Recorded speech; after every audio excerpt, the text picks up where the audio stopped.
But with that said, let's kick it off with our first topic, Hellboy Word. Wait, is it Word? Nope. Web.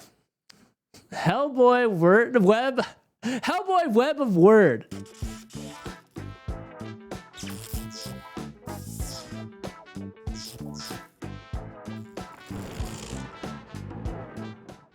Hellboy Wordle. Confusing. Guys, Hellboy put out a Wordle game.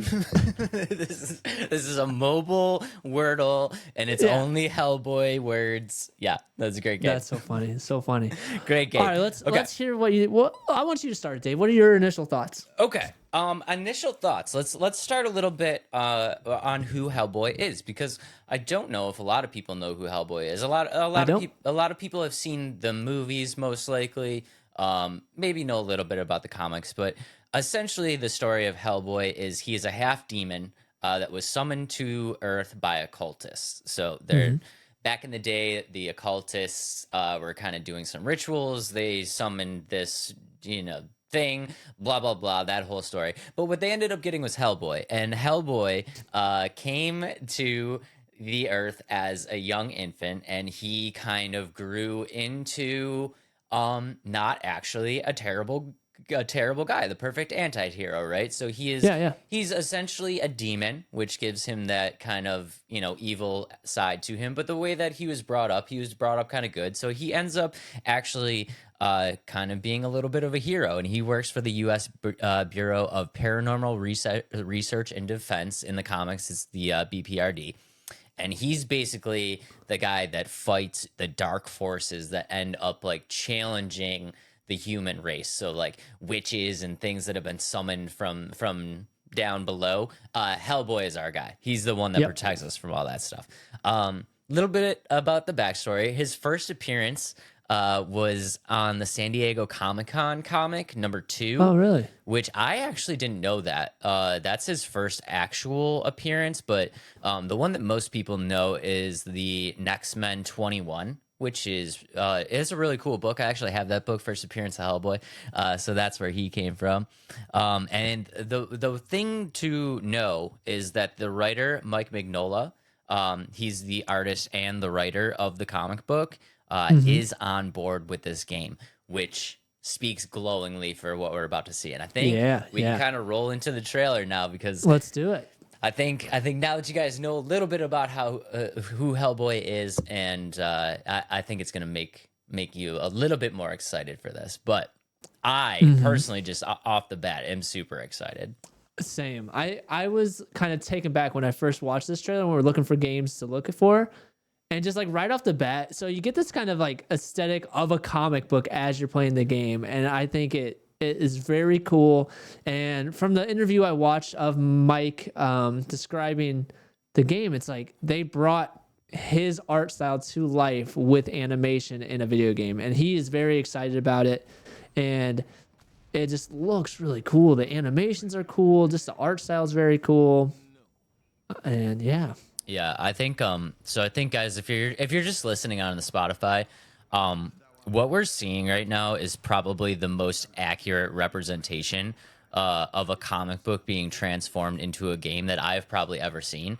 We talk about this a lot with the like the Miles Morales Spider-Man, those Spider-Verse movies and stuff like that. They really found a great art style to transition the comic book medium into a different medium. And I don't think I've ever seen a game do such a great job of transporting that comic book feel into a different medium. I mean, they did an absolutely amazing job.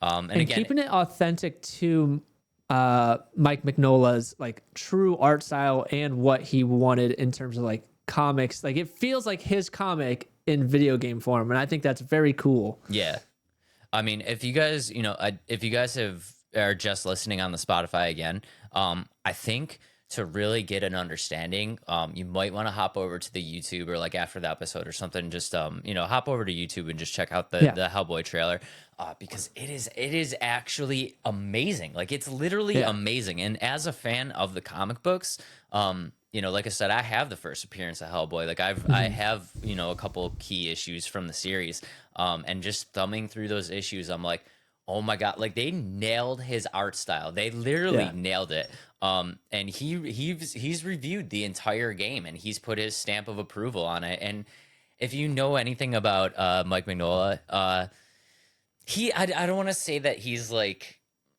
not super nice and genuine and stuff like that, because he is. I mean, he seems, I've actually met him. He's been to a couple Comic Cons and I've actually met him before.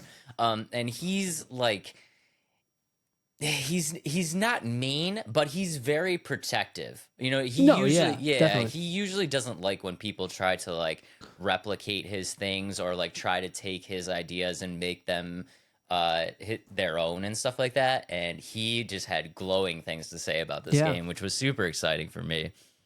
Yeah, and to kind of go off that a little bit and going into like the characters of the game. And so what Mike Mignola wanted to make sure to say is like a lot of these characters are brand new and not so much in the comics, but they are very in line with how the villains and the creatures would be with the comics. So he had very high praise to say that even though they're not in the comics, like he's not upset about it. He really actually rathers that instead of trying to connect through multiverses and stuff like that. He's like, it's its own thing. Like, don't worry about trying to connect the dots with the comic and this game. So I think that's pretty cool too. I think we might have watched the same interview, but I think one of the key takeaways that he kind of said that really resonated with me is, you know, like he was asked, like, you know, is this a direct adaptation of the comic book? And he said, no, it's not a direct adaptation of the comic book. But it's all about how you as a fan want to think about it, right? So if you want to think about it as part of the Hellboy timeline, it does fit in the Hellboy timeline in a certain spot. And if you want to think of it as a standalone, like different universe kind of thing, like you can also think of it that way. So I mean, you know me as a purist, I would love for them to take a comic book story and roll with it. But if they're not going to follow the story to a T, I think this is probably the next best thing, because you literally have the creator, writer, artist on board saying like it's not part of the comic book, but it could be. You know, we made sure that this was something that would fit into the timeline of Hellboy if that's what you wanted. So again, I'm a purist. Would I love to see like the birth of Hellboy and then like go through the whole like first like the you know season 1 of the comic book? Yeah, of course. I would love that. But if they're not going to do it, at least they didn't like go so far out in left field where you're like, this makes no freaking sense. Like right. I mean, it's holding true to like you said, he's a part of that organization and stuff like that. So a little bit with the story is essentially he's called to save an agent and they send him in there and he's trying to figure out what type of paranormal activity is going on and why things are the way they are. And so that's kind of the main premise of it. And the game is a roguelike brawler, which I think is pretty cool. And so he'll have the ability to upgrade his abilities, have tons of customizations within those abilities and weapons you can use.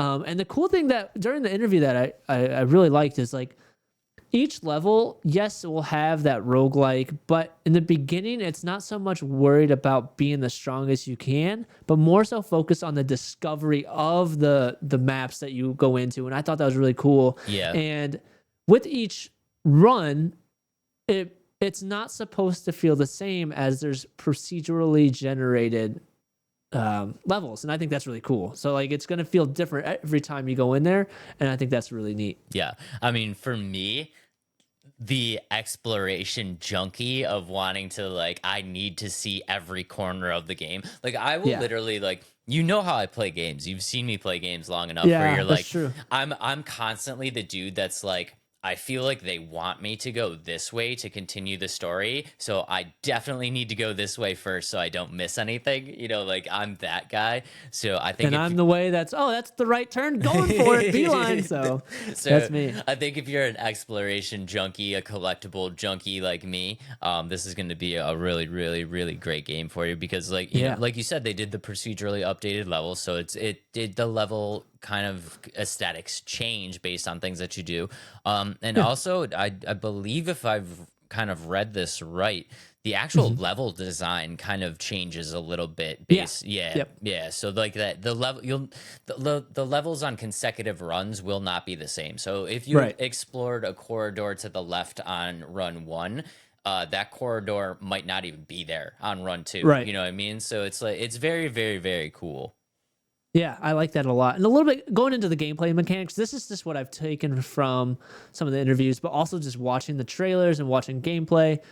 So the health will have 2 parts. So the health is you'll have your toughness, which is like a couple bars. I'm sure you'll be able to upgrade to more bars. And what the toughness does is you absorb the damage before your health takes a hit. Yep. And that will regenerate, I'm guessing, as you collect or kill enemies. And then the health, so after your toughness is broken, that's when the health gets attacked. And once your toughness regenerates, your health does not. So I thought that was pretty cool. And your enemies will have very similar health elements as well. So I think that's pretty cool. It's definitely like, I can't think of a game that does that. Have you played any games that do that? I haven't, but I think it's a very good way to do the health system here, because this is kind of like a Wolverine situation, right? It's Hellboy. He can't quote unquote die. You know what I mean? Like if he dies, he just goes to hell and he can be resummoned. You know, because he's a demon. You know what I mean? So there is no like final death in this game, which I think this kind of regenerative roguelike kind of thing is probably the best way to do a situation where your character really can't die. Right. And kind of going into it a little bit more, the way they described it is like you're a tank fighting bigger tanks, essentially. So you're supposed to feel tanky as you are taking down enemies. And within each run, you'll have what is called blessings, which enhances your combat as you proceed through the run. And I think that's pretty cool. I know it's like kind of like a staple for these like roguelike games, but I thought that was pretty neat. And I'm super excited about this game. Yeah. And I think one of the cool things about these, these upgrades and stuff like that is like you have upgraded abilities and upgraded weapons and upgraded power and all that stuff like that. Most of this stuff you are going to keep for consecutive runs. And I kind of really love that. I know some of the more challenging roguelikes are like, it's literally like die and start over. Where you lose everything that you've kind of done, all of your upgrades and stuff like that. And I'm like, I get it. I like playing hard games, but also it does kind of suck. Like, you grind it and you found something sweet and you have this ability that you really like that like makes the gameplay mechanics better and more enjoyable for you. And then you die and you've lost that. And you're just like, oh, dude, that kind of sucks. And then you're just trying to get it back and stuff like that. So I think it's cool that you're going to be able to hold on to these abilities. Right. And I think it also helps you. So like kind of going off that, it's like these roguelikes, some of them, like they don't cater other play styles. You know what I mean? It's like almost so where like you have to play a specific way. Whereas I think with this Hellboy, it's like you'll be able to, because it looks like there's a little bit of a range aspect because there's like you can use the weapon or grenade launcher and things like that. So I think you'll have different elements of like specific ways of your like gameplay style, and I think that's pretty cool too. So yeah, I do think that's going to work great because we've seen not so much in the trailer, but if you've seen kind of like some of the extended gameplay stuff, or if you've seen like the interview with Mike and stuff like that, there's a lot of combat stuff going on. I mean, we've seen Hellboy has guns, so we've seen kind of shooter mechanics. It's also a brawler, so we've seen up close and personal combat, punching melee. I mean, like you said, we've seen long range weapons with the grenade launcher. I think I even saw one thing where he had like a sword. So I mean, like there's like multiple fight styles here, which I think is pretty cool. And if you really look at the mechanics of the game, it almost looks like that Arkham. Maybe an Arkham style. It kind of looks like that type of like beat 'em up brawler. Not so much just like a hack and slash brawler, but a very like build the combo up kind of. And I love that stuff. Yeah. I was actually going to ask, what do you think about the camera angle? Because I know that's not your typical favorite type of camera angle. It's not my favorite camera angle, and unfortunately, I think that this is going to kind of be the new standard, and I need to just probably get used to it. Which is less than desirable for me. But like I said, if I'm really interested in a game, I will deal with it just fine. I smashed Hogwarts. I loved Yeah, yeah. Hogwarts. It was a great game, and they had that same camera angle. And I think like the more and more and more that we get used to it, like I'm just kind of okay with it. Yeah, and I think the way with this game, I think it does. So it's not a huge game. You know what I mean? It's not open world. It's not making everything feel massive. But the way the camera angles are kind of set, that kind of far away, makes him feel big, but also the enemies that he's fighting very big. Yeah, and I think that helps a lot with this specific camera angle. yeah, and I think it's pretty cool. I'm really excited about this one. And it says it's coming soon. I don't know how soon that is. I hope very soon. Let me do a quick little Google search. yeah. I think it's coming very soon. And then once again, just to touch on the camera side of things. Again, if you guys look at the gameplay, if you look at like the trailer or anything like that, you can see that Mike's style is I don't want to say it's flat. It's intentionally not very deep. Yeah, I know. He described of what like the writer and he both described why they did it, and it made sense. It said it just wasn't in line with his art style. So it's almost like I don't want to say negative. What is it like? I know what you're saying. It's lacking like depth. It's lacking. You know what I mean? It's lacking depth, but it's purposely lacking depth. You know what I mean? Like it's not because they couldn't do it. No, his art style is very much like a Sin City. Like if you look at like Frank Miller's Sin City or anything like that, where it's kind of this like gritty. It's like a very gritty kind of. Yeah, that's a good way to put it. Yeah, you almost want it to feel like a patchwork. You know what I mean? Yeah, like this was made in like, or if you look at like Kevin Eastman's like early TMNT stuff, it just has that like gritty. This was like done in a dark, dirty basement kind of feel, and you're just like, yeah, this is cool. This is cool. But I think that the lack of depth there kind of helps with the camera angle. So like when I was dealing with that camera angle for Hogwarts, the depth in that game was just insane. I mean, you could look out for what felt like miles and see things, and it was just like a lot to process. And I feel like this game is not going to throw a ton of that at you.